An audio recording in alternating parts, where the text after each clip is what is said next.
having spent 23 years at CTV Atlantic, when the show starts at 6, the show has to start at 6. So we'll get moving and make some introductions. Firstly, I'd just like to say thank you so much for taking some time out of your busy schedule to come and talk about a very important topic with us here at the Mental Health Foundation of Nova Scotia. My name is Star Dobson, and it's my pleasure to introduce Ella Paul. I'd like to ask her to come forward to lead us in an opening prayer. Ella. And Ella smudged me for my very first time tonight. It was lovely. Hi. Sorry I don't have a voice today. I lost it in Ontario.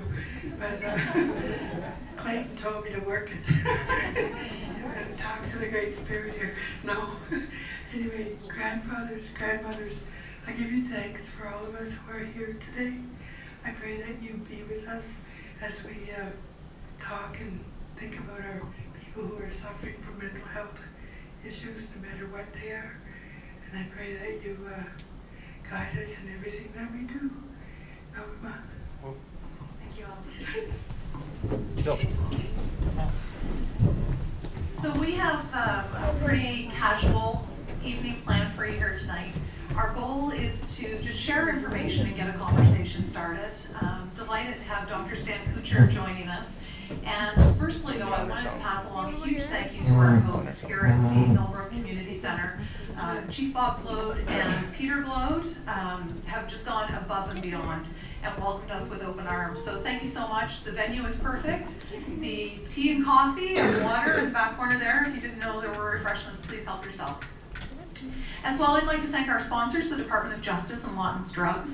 Because of them, we're able to offer this session as a free session, so we greatly appreciate their support. So the Mental Health Foundation is a small but mighty team, and we're based in the Nova Scotia Hospital in Dartmouth. And our mandate is to raise funding to support mental health initiatives right across the province, but also to raise awareness. And that's why tonight is so vitally important. This is one of 5 workshops that we're offering across the province.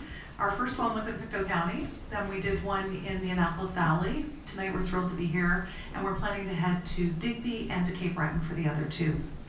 So the foundation works to make a difference in the lives of Nova Scotians who are living with mental illness. And you might be wondering how many people that could be. Well, this number is low, but 1 in 5 is the stat.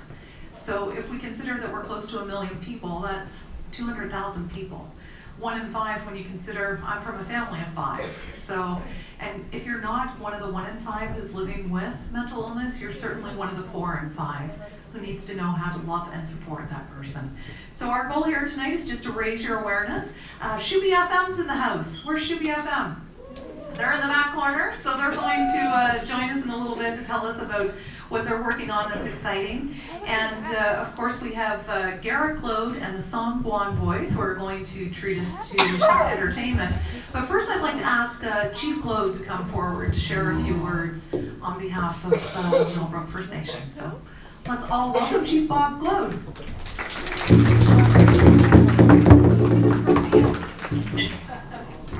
Thank you, everyone. I'm glad you all showed up this evening, and welcome to our community. And it's great to have this event here, and being chosen one of the 5 in the province to host this event is great. And it's also great to have Star here, Kara that also helped organize this, and Peter. They contacted me several months ago, and I immediately hooked him up with Peter. So I'm not the one just going to organize everything on a daily basis for these events. I like just to pass the buck on and get somebody else that's going to do it all and take no credit. But I'd like to thank everybody that helped organize this event here this evening to create awareness, and to our drum group that's here as well. They're just going to entertain you. Some One Boys have been performing now for just a little over 3 years, and our numbers are growing. There's other members of the group that are not here. They age from 6 all the way up to 15, and they're taught by Eastern Eagle drummers that have been performing around the area for a number in excess of 20 years. So this group of young men have been working together for now a little over 3 years, and it's great to see them grow. And we've got growing numbers of youth in our community that have taken part in this, and it's great to watch them grow and travel around with them. I need a bus now because I got now about 15 kids to transport around. So, but no, it's a great experience to take them around and have them display the culture, the language, and watch them grow and develop over the last few years, over the many number of years years. But it's great to have you all here in the community, and it's great to have Stan here as well, members of our fire department that are here as well. It's great to have them here, and everybody else in the room. So welcome, and I hope you get a lot of the evening and learn lots and ask lots of questions. Thank you.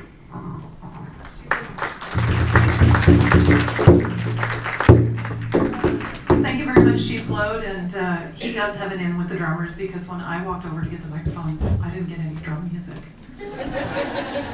So I think Chief Glode is very connected. I think 2 of those drummers might actually live in his house. 2 of them belong to him, so there you go.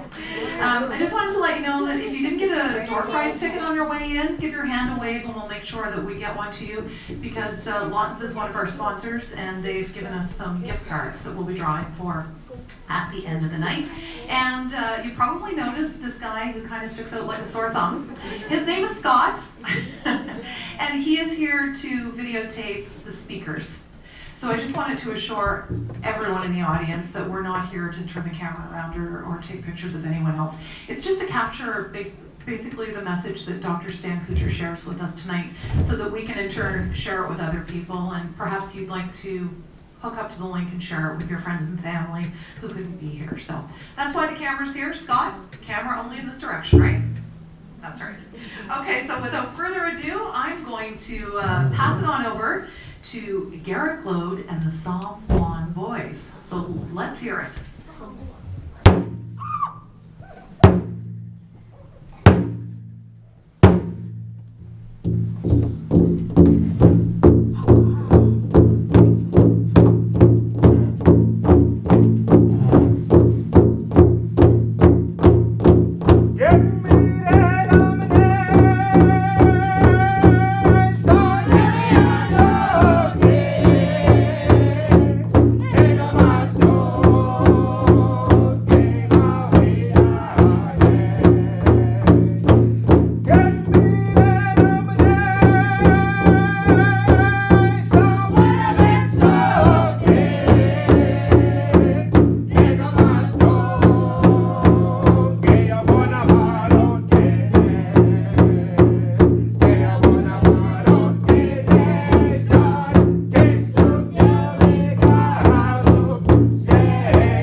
Team there. It's wonderful to really experience the sounds of the culture. So thank you very much for taking time to share that with us tonight. Now, without further ado, it's my pleasure to welcome Dr. Stan Kutcher. Dr. Kutcher is the Sunlight Chair in Adolescent Mental Health. He works with youth at the IWK and he teaches. I'll pass the microphone over to you. Thank you very much, Star. Thank you very much, Chief. And thank you all for being here and for welcoming us to your community.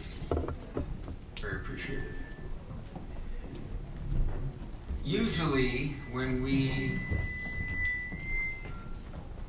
come to sing out loud with the microphone. Maybe back up a little bit, 'cause Yeah, when I was back up a back, it bit. was How about that? there. All right, we found the sweet spot. Okay, good. Whoops. I can tell this is going to be a challenge because I wander when I speak. It's a habit I picked up since I was a kid. I wander a lot. I went through school with the seat of honor beside the teacher's desk, where I could be reached with the treatment of the day, which was a yardstick. And so the wandering has been in my blood for decades. Now, we want to have a talk about what things that we can do to improve mental health outcomes for our kids and families. And that's a really important task. And that task begins with everybody in this room. But it doesn't stop with everybody in this room. So after we finish here tonight, I'm going to ask each and every one of you to do one thing, only one thing,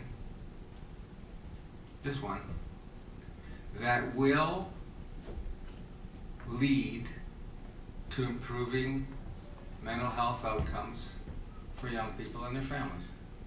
Pretty simple, right? One thing. Just one thing. It doesn't have to be huge.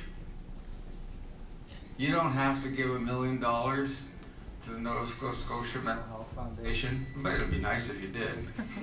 Right, Star? Right. Okay, now I got that over with. You can continue. So what is it that you can do?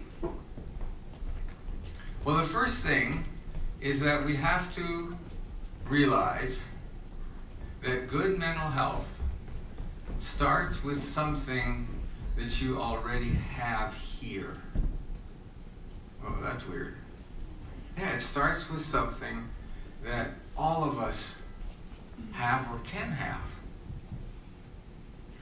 And it's interesting because the things that are most important, the things that are most important for mental health for young people and families are also the things that are most important for health in general. So you know, when we talk about mental health, we often talk about it as something out there, something away from us, something that isn't sort of like integral to who we are. So we forget that mental health is really part of really good health, period. You know, there is a phrase that is used at the World Health Organization. It says, no health without mental health. And that's true. It's true.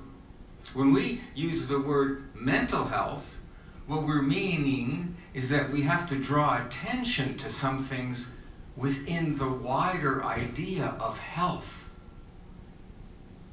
Because what's good for your mental health is good for your health.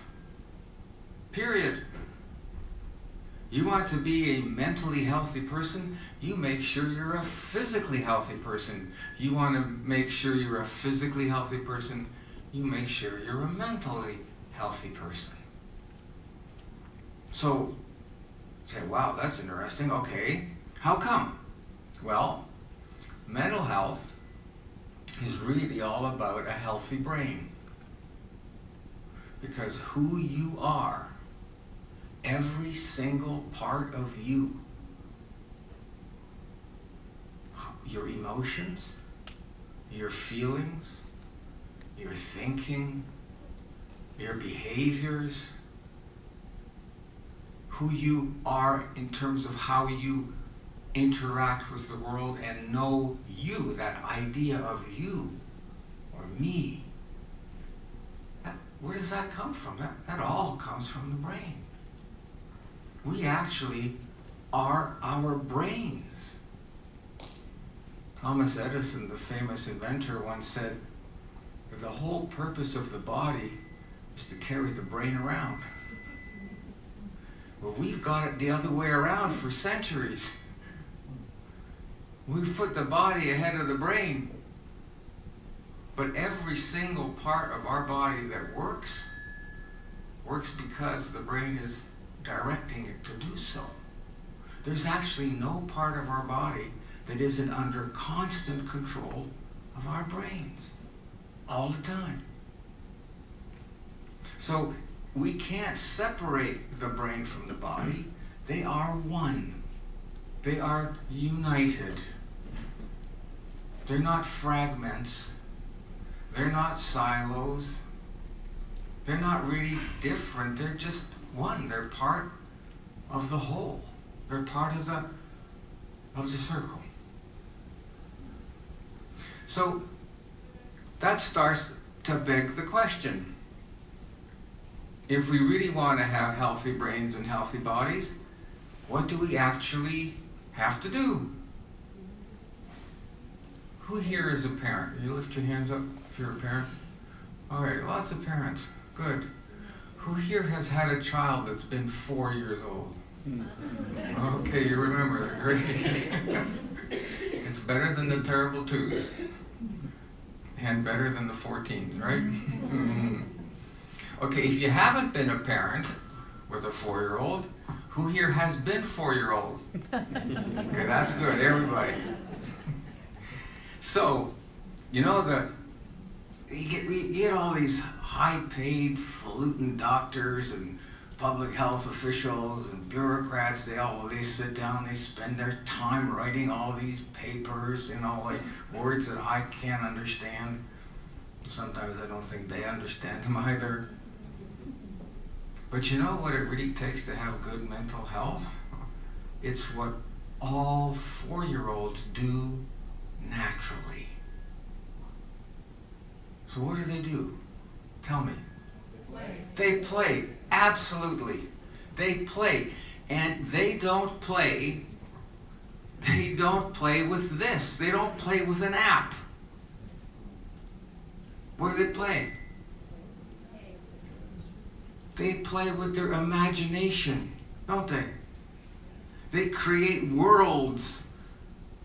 Where does that creation come from? Here, your brain. They create all these amazing worlds. They interact with each other. They play. They have free reign and free spirit. I can remember when I was a kid, we lived in small town Canada. And I recall, I was a little older than 4 for this memory, that on a Saturday I would leave the house in the morning, soon after breakfast, and I would come home when it was dark. I see a bunch of people nodding, people that look as old as I feel. That's what we used to do, and it was called play. And then I can remember in the wintertime playing shinny on the pond. Right? Nope. You should have. And you know how we used to play shinny? We used to get all the hockey sticks and we put them in the center of the ice sheet, and then someone here's nodding. Yeah, I remember. What would happen? Throw them. You'd throw them. One here, one there, one here, one there. You didn't sort of have hierarchy of I'm the best, you're not the best. It was like whoever was just by chance. And then what happened? What did you do then? Play. You played. You made your teams. Did you have a referee? No. Did you have a scorekeeper? No. Did you have a coach? No. Did you have a rule book? No. You organized yourselves. And you did it.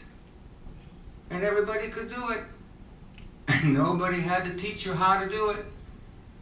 And nobody had to give you a rule book. And nobody had to say, you got to do it this way, you got to do it that way, you got to do it this way. And you did it. And did you have fun? Absolutely.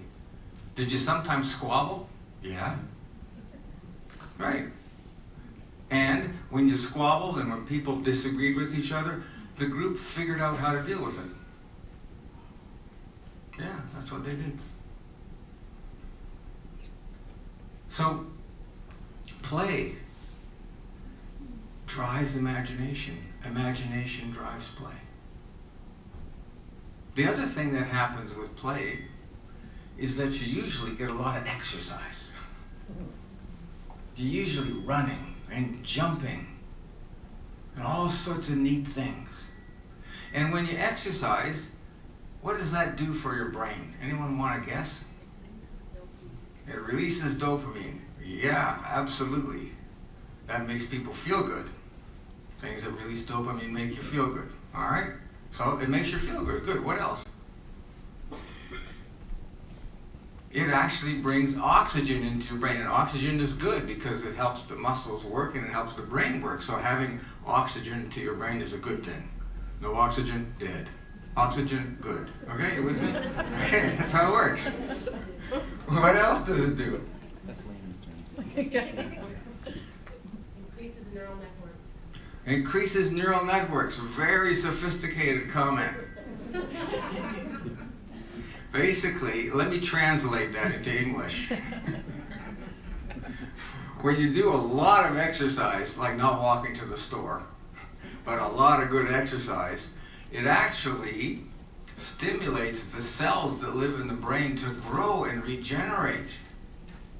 Wow, that's amazing, eh? That's good. That's really good. So play, which is what 4-year-olds do, is one of the healthiest things that you can actually ever do. How many of you play? A couple. Come, don't be shy. Playing is good. How many of you play? All right. You gotta play more. Where did play go? Where did play go for us? We call ourselves adults. Where did play go for us? To work. To work. But you know, you can play to work too. Just make it clear with your boss. Where did play go? Where did play go in our schools? Where did play go in our schools? You know, there's a question, do they still have recess? I gotta tell you a story about that. I was meeting with senior education officials in a neighboring province, not like neighbor, like not New Brunswick or PEI, but a little further.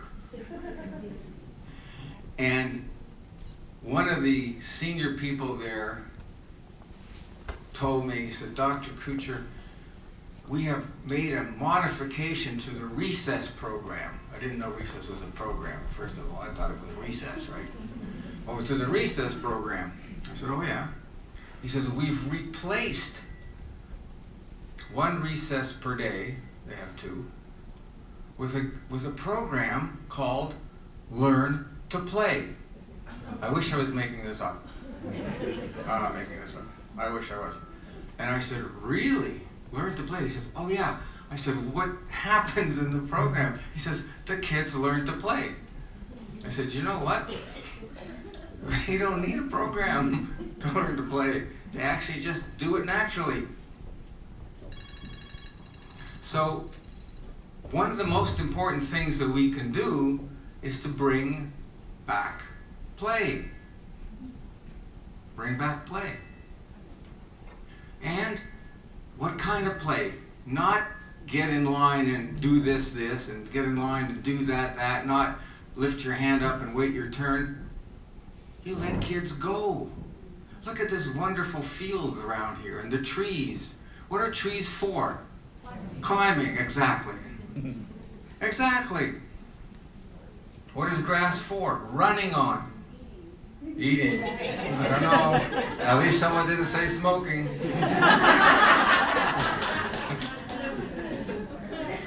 Well, I hear that's coming. So all those things, and you know what? That is the number one really important piece for improving your mental health and your physical health. Play. How simple does that get? How simple can it be? And each and every one of you, when you leave tonight, could do something about improving the way you play, or way you play while you're a farmer. You're not allowed to play with matches, right? Or the way you play, or help someone else play. Or knock on the door of the school and say, how come our kids aren't playing? How come our kids aren't playing? You know, I'm going to make a little side comment here, and anyone here is from the Department of Education, I'm sorry, but you got to hear this. The three most important things that our schools do, well, there are four things, but three are really key important things that schools do that improve brain development for children. Exercise, music, listen to music, and cursive writing. What has been taken out of the schools? Exercise, music, and cursive writing. Like if you actually wanted to create a system that would make it more difficult for human brains to grow and develop, you would create systems without exercise and music and cursive writing. On purpose you would do that. Our schools just do that. Okay? So play is good.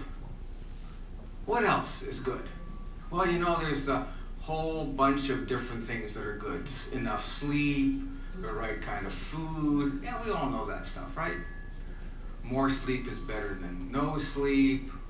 Too much sleep is too much. Good food is better than bad food. We know, you know all that stuff, right?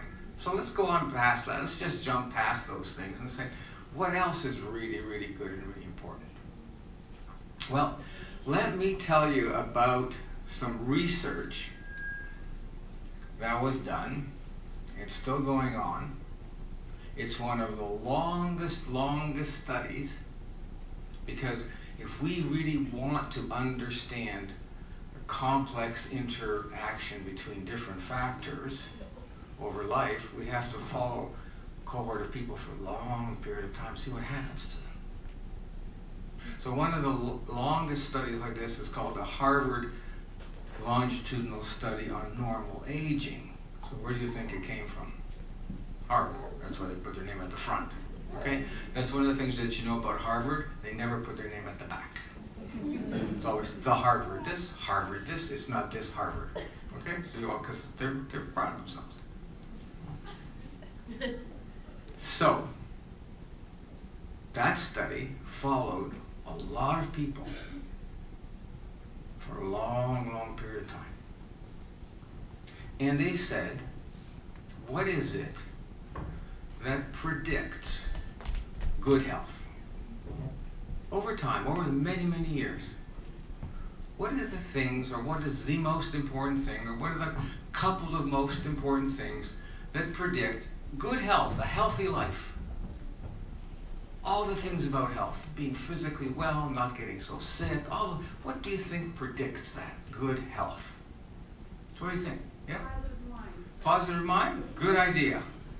What else could it be? Supportive people around you. Supportive people around you. What else could it be? Housing. Housing. What else could it be? Now remember the social determinants. What else could it be? Yeah. Social connection and community. Social connection and community. What else could it be? Nobody got it? What about how much money you make? Good idea, huh? What about how good your health insurance is, because it was an American study. Very important, right? What about your family history of illness? Oh, you know, like some diseases are in families, like heart disease and diabetes and psychosis and things like that. They run in families, right? What about access to health care? There's a good one. Remember, this is a United States study. A lot of people don't have any access to health care, and some have very poor access, right? So what do you think of all those different things? Made the biggest difference in how healthy people were. Holistic health care. Money. Who votes for money? Yeah, I'd like to have more myself. Well, it was something that someone already said. It is the presence of a strong, supportive, personal relationship. The presence of a strong, supportive, personal relationship. Not money. Not where you live. Not access to health care. Strong, supportive, personal relationship. Now, where does that come from? Where does that come from? Community. It comes from the building blocks of who we are. The building blocks of who we are family. That's where it starts, family. The next building block for who we are comes from community. The stronger our personal relationships are with each other, the more caring, this is key, the more caring the personal communications are for each other. The stronger the bonds that tie us together, the better. The stronger we become, the better our health becomes, the better our mental health becomes. Now let's look back at that 4-year-old. What's the strongest bond that a 4-year-old usually has? With their parents, usually their mother. It's key. It's fundamental to human growth and development. That strong bond. That bond with another person, with a person who cares for us, who loves us, who will help us. That bond takes us through every tribulation that life throws at us. Totally. You know, the research again shows us that people who are unfortunate enough to live in really toxic environments, places where the stress is horrible and persistent and severe and ongoing, the one thing in their environment that buffers all the negative impact, all the horrible things that an environment can cause us, is the presence of a strong, positive, caring person. It's amazing. It's amazing. You know, my mom is about, well, no one's really sure exactly how old she is. Well, it's not just because she's female and doesn't like to talk about her age, but her family were refugees. And they came to Canada after World War II.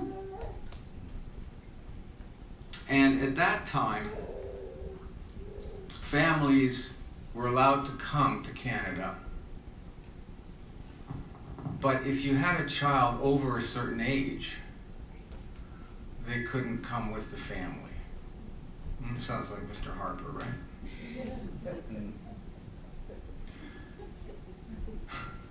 Okay, no more editorial comments here. I cannot understand why, if you really want to help kids grow and develop, you want to build more jails. Doesn't work for me. So, her father, my grandfather, sort of like fudged the birth certificate. We don't know how much he fudged it by. So she's somewhere in her late 80s. Somewhere in her late 80s. She could be 90, I don't know. No one knows. But anyway, she's really bright. She's really sharp as a tack, unfortunately.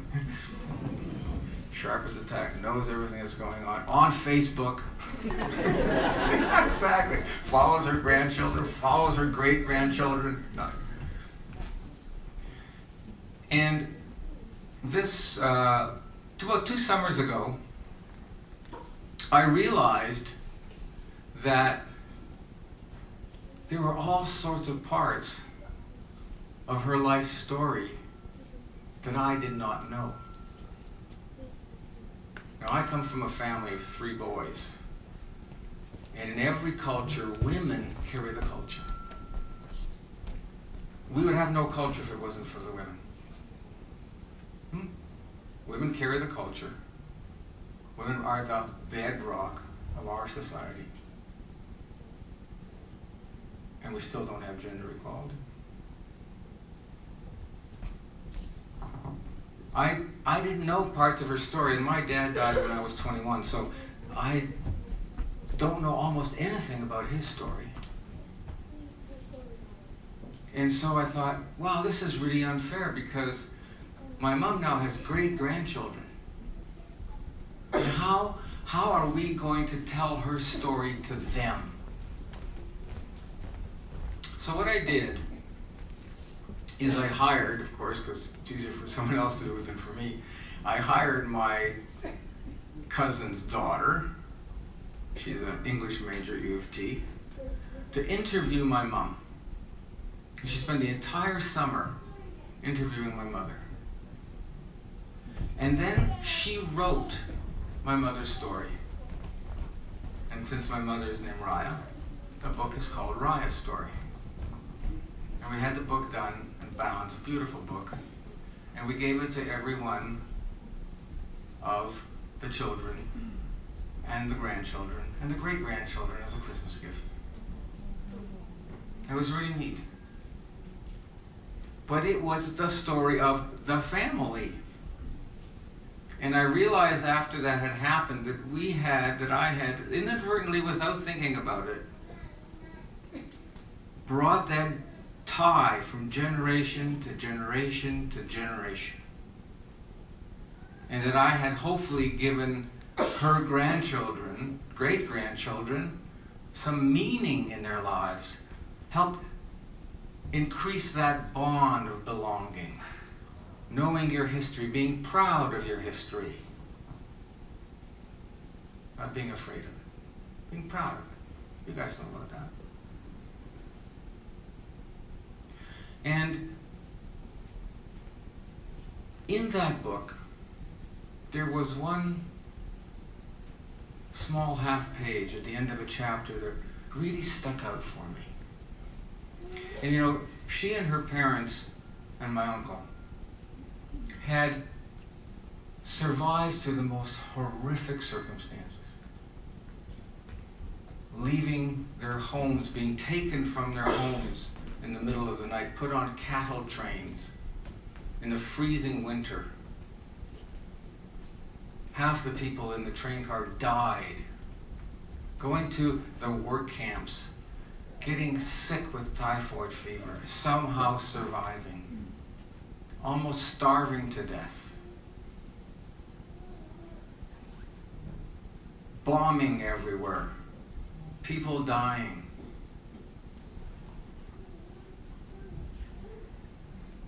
And she described all those things, and in that end of that chapter, she said, I never knew how bad things really were, because I had my mother and my father who loved me with me all the time. It was amazing. I spent 40 years studying mental health, and she knew it all along. So that's the second thing. Having that really close personal connection. The person that you're seated next to, the person that you're seated in front of or behind. That's your neighbor. That's your neighbor. Right? So that takes us to the third thing. And I'm going to use that neighbor metaphor. Who here is familiar with a book called the Bible? Huh? All right. What's the story about the neighbor? Who is my neighbor? It's one of the stories in the Bible. Do you remember that story? Who remembers that story? About the man who's walking along the road and thieves beat him up and steal his money. And then this very, very high religious leader comes by and ignores him. And then a very high political leader, go on bridge here, chief, comes by and ignores him. And then a sort of an everyday sort of kind of guy comes along and says he doesn't have any money.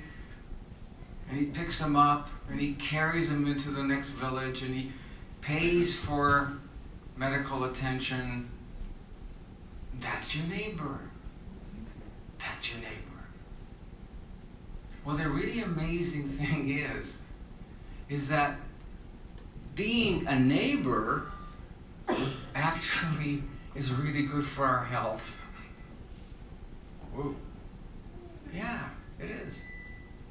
In fact, studies and studies and studies have shown that those people who spend a lot of their time helping others have better health. Helping others is one of the best ways to bust the stress that we live with. Helping others is one of the best ways to help yourself. Now, we've known that for centuries because helping others is a key component of all community, isn't it? We couldn't have communities if we were not helping others. And the amazing thing about helping others is when we help others, it creates a whole cascade, a whole plethora of healing hormones in the brain. Wow.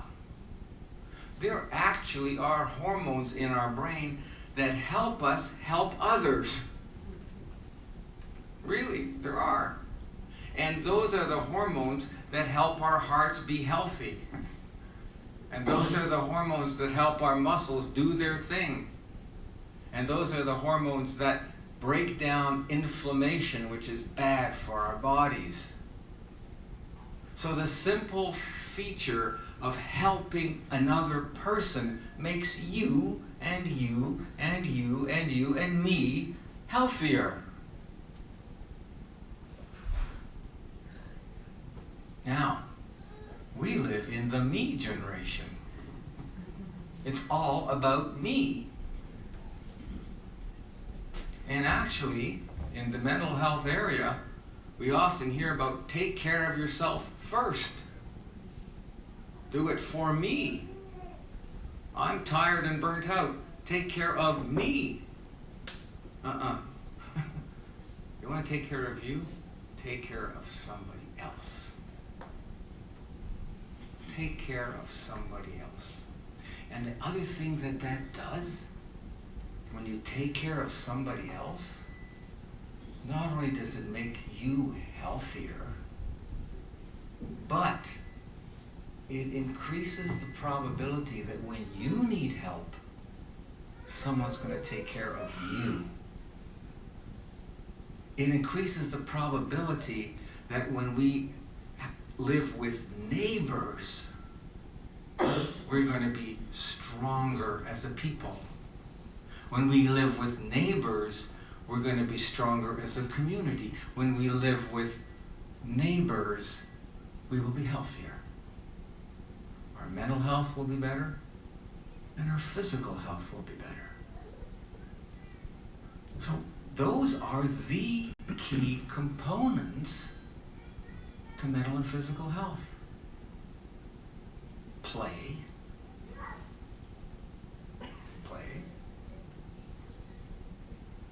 helping others, and seeking help from others when you need it. Those are the three pieces. Having someone that you can count on and rely on, who can walk with you through the trials and tribulations of our lives. For some people, it's a spouse. For some people, it's a friend. For some people, it's a child. For some people, it's a parent. But that's so important. Those are the key pieces. Those are the key pieces. Do you need an app for that? No. Do you need a program for that? No.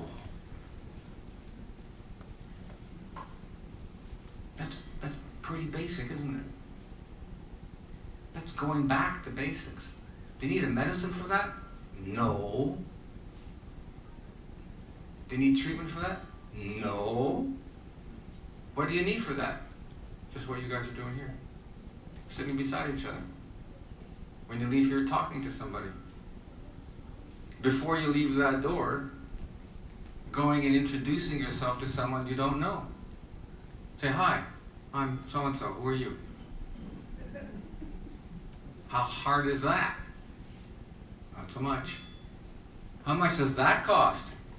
Not so much. You know, it strikes me that we have somehow lost perspective. We have somehow forgotten that we don't need highfalutin, fancy programs. That we don't need really expensive toys to be healthy. We don't need all that shit. You don't need that $750 Fitbit to tell you if you're healthy or not. You don't need it. Chief is telling us about a bargain place he found. You don't need it. You don't need that really great pair of Nike running shoes. That, you know, like a month's salary, right? You don't need that. You need to be able to play. Let your imagination go. You need to be able to be with people. You need to be able to help others. You know, it's becoming a big popular activity now in our school system to bring in programs, and they cost a lot of money. It's your tax dollars, by the way. Programs to help kids socialize. Are you kidding me? Are you kidding me? Open the door and let them go. That's what does that cost? Nothing. Open the door and let them go. And let them sort it out. Now, sometimes you may get a really bad bully and then you have to step in, but most of the time, they'll sort it out. They'll sort it out. And you know what? It's okay if you fail sometimes. Because if you get it wrong,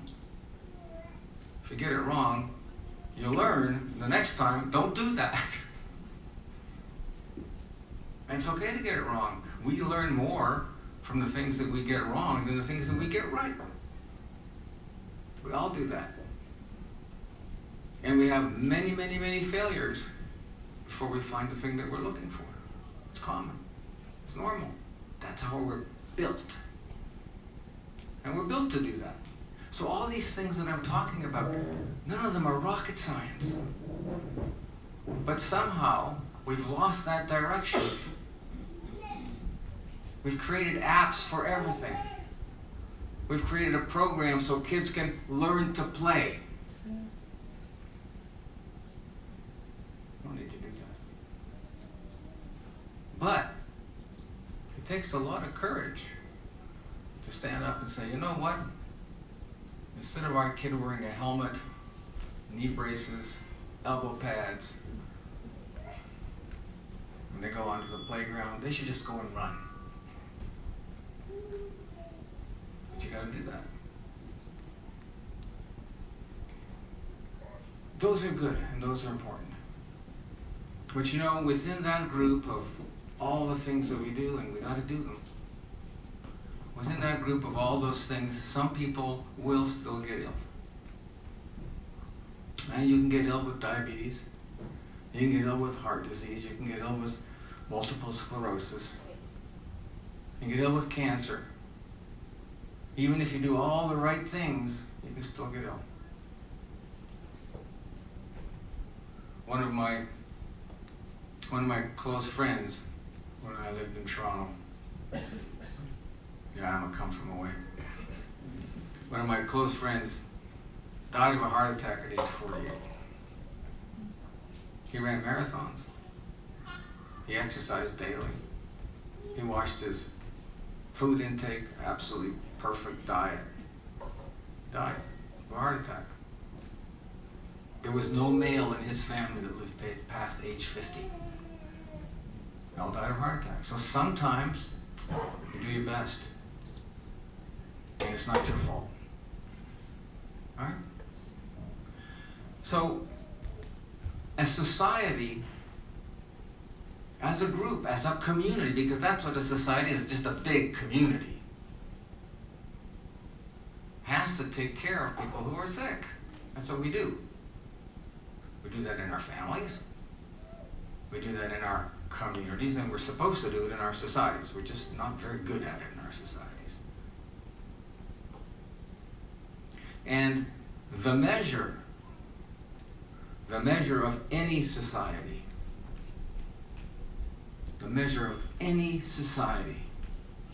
can be determined in great part by the way it cares for its most vulnerable people. That's the measure.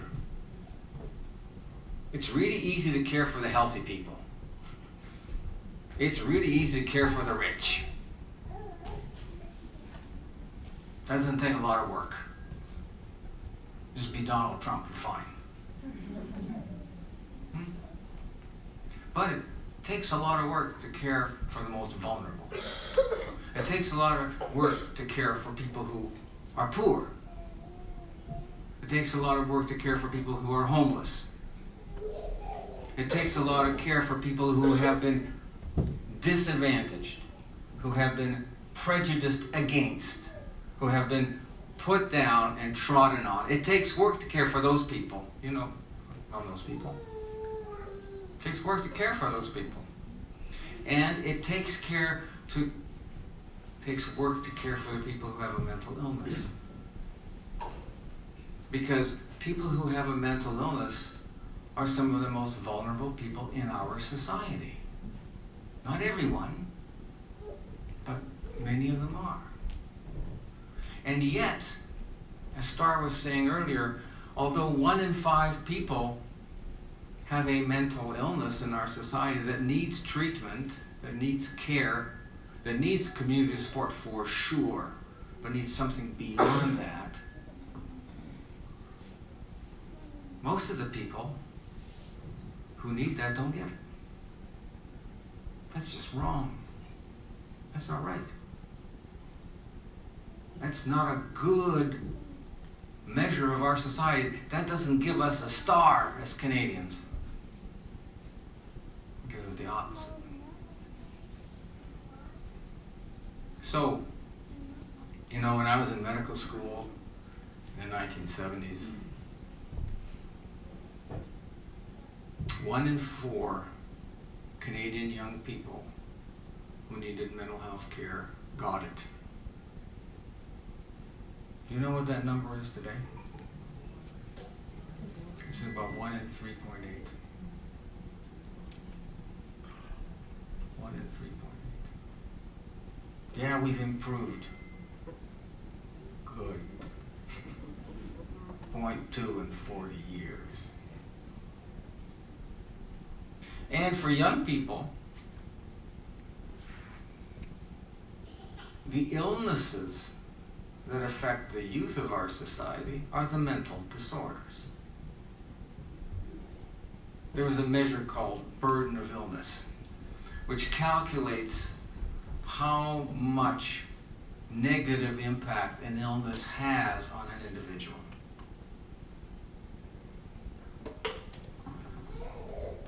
The mental disorders globally, across the entire world, carry the single largest burden of illness, of anything. Of anything. In young people, the burden of illness for mental disorders is larger than all infectious diseases, all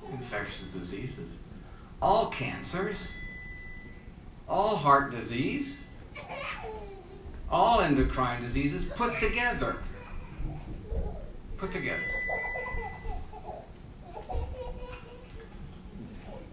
But when you look, see, they are playing. That's what they're supposed to do. And you know what's great is no one's telling them to shut up. Good. Let them play.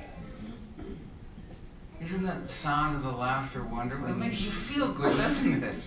Of course, it makes me feel great. It's fantastic. Now, who can't look at my goodness gracious. Who can't giggle with it? Look how cute she is. That's wonderful. So, those illnesses, they need rapid access to effective care. We don't have that for mental illnesses. We don't have that. So the chances, if you have a depression and you're a young person, the chances that you're going to get, number one, identified, and number two, treated, and number three, treated properly, are not good. Are not good. So we really have to start to do some things that are going to deal with that problem. We're going to deal with that problem. Because we owe it. We owe it to everybody in our community to try to help them be the best person they can be. It's our individual responsibility, and it's our collective responsibility. And we have to discharge that responsibility. It's important. It's important. Our province spends about 6%, roughly, of its healthcare budget on mental health. The World Health Organization says the minimum, the absolute minimum has to be 10%. And if you want parity with the rest of healthcare, it's got to be a lot higher than 10%. So there's another thing you guys can do. We can start doing some political action, advocating for parity. Not more than, but equal to. Wouldn't that be a nice idea? Not more than, but equal to. And then the final thing that I'm going to talk about for young people is that we really need to stop creating silos and plunking our kids in them. You know, most of the kids spend much of every single day at school. But you know, schools don't deliver health care. Why not?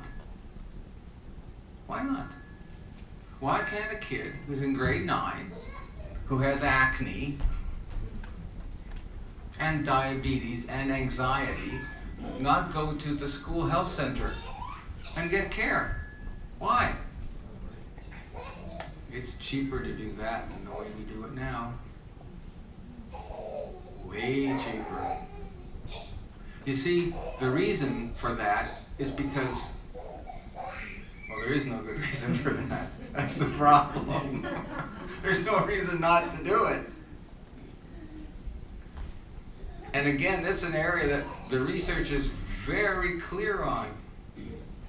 That if you have a youth health center, now it's not a youth mental health center, youth health center in the school, lower rates of accidents, better academic achievement. Wow. Amazing. Higher vaccination rates, better overall health, better mental health, decreased teen pregnancies, all those things. To me, that sounds like a pretty good idea, right? There's another thing we can think about. Why not create ways to make sure that we don't have education over here and health over here when we're talking about kids? Why not? Why not? Because we haven't thought of it? Because it's hard to do? There's nothing that's worth doing that isn't hard. Star told me that this morning. Right? Yeah, she said that. And she's right. All the really good things in life came about as a result of someone sticking their neck out and doing what was hard. Nobody said, oh gosh, racial equality, what a good idea, let's just do it tomorrow. No! People died. People died, and that wasn't that long ago. It was the 1960s, for crying out loud. Still exists. It's horrible still. But people stood up and worked hard, right? And we don't stop working. Gender equality, well, that's a great idea. Let's do it today. You know, I just don't get it. Women carry the culture. Women are the foundation for family. If you actually, I do a lot of work in low-income countries. If you want families to be successful, give the control of the money to the woman. It works. He's smiling. He doesn't have a checkbook. Right? Yeah, right. Yeah, I can tell it's the guy going like this. I don't have a checkbook right now. And I can't understand why society spends so much time trying to deny women equality. The best investment you can make in your society is to invest in women. And there are societies around the world who spend most of their time trying to disinvest women. I don't get it. And then we sell them armored trucks. I don't get that either. So, those are some things that we can do. We can start having a conversation about how can we bring together those institutions in our society that are helping us raise our kids, primarily the schools. How can we bring them into the fold to help us raise healthier kids and to identify kids if they need our help and to get that help to them as quickly as possible? We can do that. There's lots of ways to do that. How can we build communities where people really care for each other? How can we do that? There are a lot of ways to do that, and every single one of you has a way that will work. But you just have to put it into place. How can we build communities where people can play? You know, it has been wonderful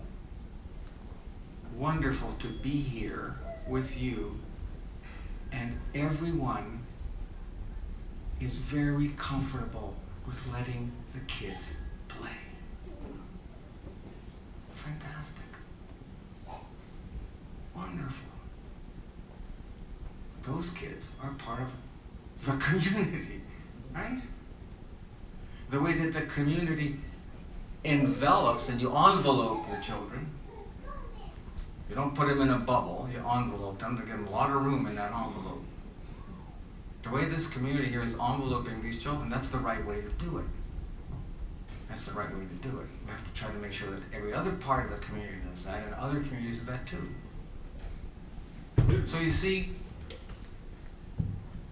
helping kids and families to grow up to be mentally healthy is all about helping kids and families to grow up to be healthy. It's about play. It's about having a very strong, caring, personal relationship with somebody. It's about doing things for other people, because in doing things for other people, you strengthen yourself. It's about saying, yeah, you know that in our community there are people that are vulnerable. And because I am a member of this community, because I am a member of this town, because I am a member of this province, because I am a member of this country, I have a responsibility. I have a responsibility to every member of my community. And what I'm going to do is something that's going to help the most vulnerable. That's what I'm going to do. And that's what we're all going to do. And you know, when we do those things, we don't need fancy schmancy strategic plans. We can figure out what to do. Sometimes we'll get it wrong, right? That's the way life is. With best intentions, we can get it wrong. That's okay, as long as we realize we got it wrong, stop doing what's wrong and start doing something different. That's better. You know, when I think about it, I'm going to end up with this. When I think about the different criteria that we use to look at whether programs are effective, whether interventions are effective, whether we should be doing things, all that stuff, I'm always brought back to four criteria that were written down by the National Health Service in the United Kingdom about 15 or 20 years ago. Number one, don't do things that harm people. Well, good. That works for me. Don't do things that harm people. I like that. Do things that help people. Good. 3, if you don't know if something's going to be helpful or harmful, study it before you do it. That's a good idea. And 4, be transparent. The books are open. This is what we did. This is what happened. This is what we got wrong. Sorry about that. This is what we got right. Good for us. Don't harm people. Do things that help people. If you don't know, find out. And be transparent. That's not too bad, eh? So, we spent a lot of time thinking together about what things make us healthy. And it turns out it's not all the highfalutin stuff. It turns out it's not really expensive. And it turns out we can do it. You can do it. I can do it. It's not that we don't know what to do. It's that we often just don't do what we know. So, I'm going to end up now, but I'm going to ask every one of you, like I did at the beginning, before you leave, I want you to think of one thing that you can do to improve your health and the health of your neighbor. And then I'm going to ask you to do it. Thank you very, very much.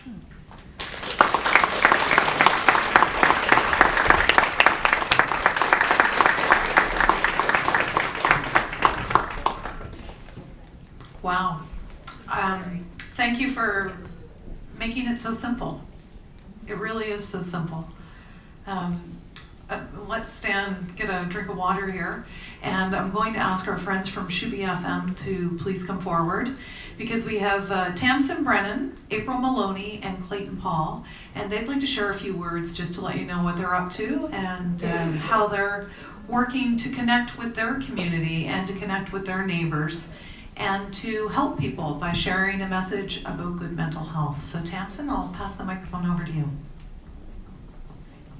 You can clap, it's okay. Thank you. Well, that was a tough act to follow. Thank you, Dr. Kutcher. And it's always a pleasure to hear whatever you have to say. I've had the opportunity of hearing him speak on mental health on a few occasions, and that was really fun. Thank you. Arms are a bit tired, but it's all good. I was asked just to keep it to 5 minutes, so I actually wrote down what I'm going to say. So I was hoping to be a podium to be discreet, but there's not. So bear with me.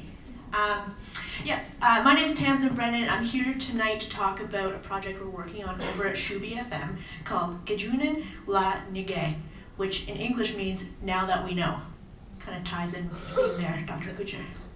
For those unfamiliar with Shuby FM, it's a volunteer-run radio station based out of Subunagadi First Nation. Sorry, I'm still learning Mi'kmaq. That has been running since 2011. It is one of 3 First Nation radio stations here in Nova Scotia. Thanks to the dedicated volunteers and community members who are committed to ensuring Atlantic Aboriginal-made content is available to listeners around the world. Current programs popular on Shuby FM include Gordon Heffler's Look for a Star Oldies Music program, Community Radio Bingo hosted by Tanya Maloney, Saturday Night with Clayton Paul, who's sitting back there if you need his autograph. And of course my favorite show, the Shuby FM annual Christmas show. This is where kids come to the station or call in from home so they can talk to Santa Claus. We're proud to share that our Christmas show draws listeners not only from across Atlantic Canada, but as far and wide as California, Texas, and Europe. Shuby FM is an important method of sharing information between communities across Nova Scotia and the Maritimes, as evidenced by the recent Alton gas concerns. Volunteers were able to spread facts and information quickly to the community so as to educate and inform listeners about policy that affects well-being. Shuby FM is about information sharing. It's about entertainment. At the end of the day, Shuby FM is about community. Volunteers maintaining Shuby FM at this time have 2 dreams. The first is to share more information with Atlantic Aboriginal communities about issues, bear with me, that affect everyday life. We have the technology, we have the skills to reach Aboriginal communities no matter their location, as well as non-Aboriginal communities interested in learning more about issues affecting their friends and neighbors. With this technology and skill set comes a responsibility to make sure that it happens. Our volunteers are committed to making this happen. Our second dream is to transition Shuby FM from a volunteer-led community resource into a professional First Nation enterprise, attracting outside revenue to create jobs and support community development initiatives across the province, without causing financial expense to bands or their members. We know this is a mighty goal to achieve and appreciate that it will not happen overnight. However, the dream motivates developing a plan. We're here tonight because the plan is already in motion. It is with great excitement and pleasure we announce tonight that thanks to the support of the Mental Health Foundation of Nova Scotia, both of these Shuby dreams have been set into motion. The Mental Health Foundation Nova Scotia has stepped to the plate and fully funded the first 5 episodes of Shuby FM's Gejunen La Nige. This show is part Mi'kmaq cultural exploration, part information sharing, part discovery. Over the next few weeks, our production team will be diving into what we consider to be one of the most important issues facing Mi'kmaq communities today: resilience. We are eager to meet with elders, youth, young adults, children, parents, families, to collect stories about mental health concerns of the wider Mi'kmaq community. We all know it's an issue: addiction, depression, self-harming behaviors, suicidal ideation. These are things that affect us every day. If they don't affect you directly, there's a good chance they affect your neighbor. Mental health is present at home, at work, at school, in our relationships. We also know that despite the widespread prevalence of these issues, Mi'kmaq people are succeeding every day. Gedjun Wahnige wants to learn why and how this happens. We want to draw from the wisdom of elders and children. We want there to be no secrets when it comes to having healthy, happy Mi'kmaq communities. We want to make sure everyone has access to stories of success and resilience to draw from on their own moment of need. We also want to make sure that everyone has culturally relevant information available to them about the physical and social sides of mental health. We also know that as we know in this room, all things are related, and to achieve a healthy mind is to achieve balance. With the deepest gratitude, we thank the Mental Health Foundation of Nova Scotia for believing in our dream and supporting our project. We invite all of you here tonight to connect with Shubi FM on Facebook, on Twitter, or online at shubifm.com. Thank you to all of you in attendance tonight for coming. The conversation started here will contribute to a healthier, happier Mi'kmaq communities tomorrow. Take care of yourselves, take care of each other, and tune into Shubi FM 97.1 in touch with all nations. Thank you.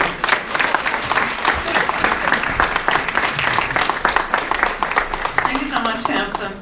Gotta get that plug in. 97.1, right? 97.1. And I will take an autograph before I go. So, okay, good. Got that wave. I'd like to ask Dr. Kutcher to come back up front. Gave him a little break to get a drink of water there, because as I mentioned at the beginning of tonight's session, we would like to open the floor to questions. Dr. Kutcher, and I say this whenever we open the floor to questions at an event like this, can't address specific questions. Questions more with a broad stroke of the brush would be more appreciated. So if you have a question, please just wave your hand, and we'd love to hear from you. And I'll stick close by in case anybody has questions about the foundation or anything like that. But I'll pass the mic on over to Stan. Don't everyone speak at once. I have a question.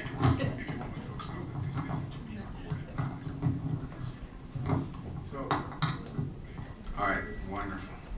This is not being recorded. So the questions, you can say whatever you want to say within reason. But before we get to the questions, where are the people from Shubi FM? Outstanding. I was so excited to hear what you're doing.